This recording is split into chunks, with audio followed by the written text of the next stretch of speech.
हमारे चैनल को सब्सक्राइब करें और बेल आइकन को प्रेस कर दें।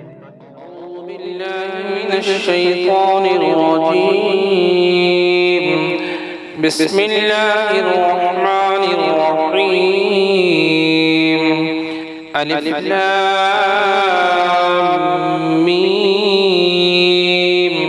ذلك الكتاب لا ريب فيه هدى للمتقين الذين يؤمنون بالغيب ويقيمون الصلاة ومما رزقناهم ينفقون والذين يؤمنون بما أنزل إليك وما أنزل من قبلك وبالآخرة هم يوقنون أولئك على هدى من ربهم وأولئك هم المفلحون.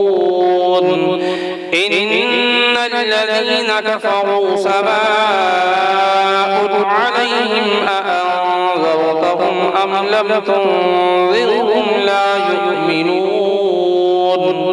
ختم الله على قلوبهم وعلى سمعهم وعلى أبصارهم غشاوة ولهم عذاب عظيم.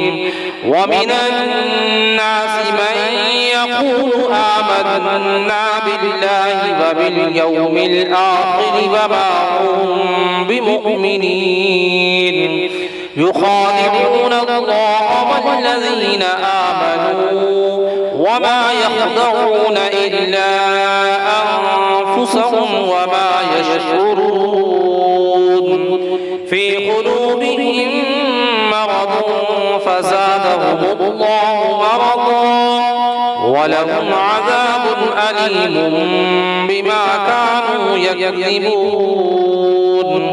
وإذا قيل لهم لا تفسدوا في الأرض قالوا إنما نحن مصلحون ألا إنهم هم المفسدون ولكن لا يشعرون.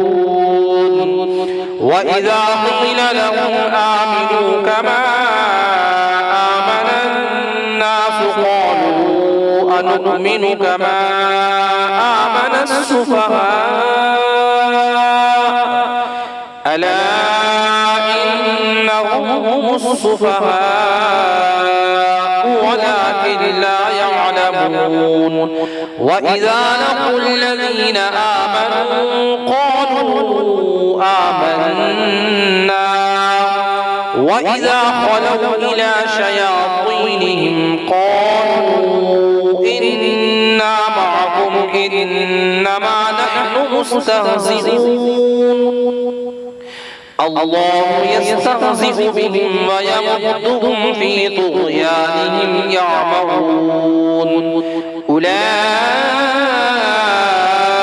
الذين اشتروا الضلالة بالهدى فما ربحت تجارتهم وما كانوا مهتدين. مثلهم كمثل الذي استوقد نارا فلما أضاءت ما حوله ذهب الله بنورهم وتركهم في ظلمات لا يبصرون. صم بكم عمي فهم لا يرجعون. أو كصيب من السماء فيه ظلمات ورعد وبرق يجعلون أصابعهم في آذانهم من الصواعق حذر الموت والله محيط بالكافرين. يكاد البرق يخطف أبصارهم كلما أضاء لهم مشوا فيه وإذا أظلم عليهم قاموا ولو شاء الله لذهب بسمعهم وأبصارهم إن الله على كل شيء صدق الله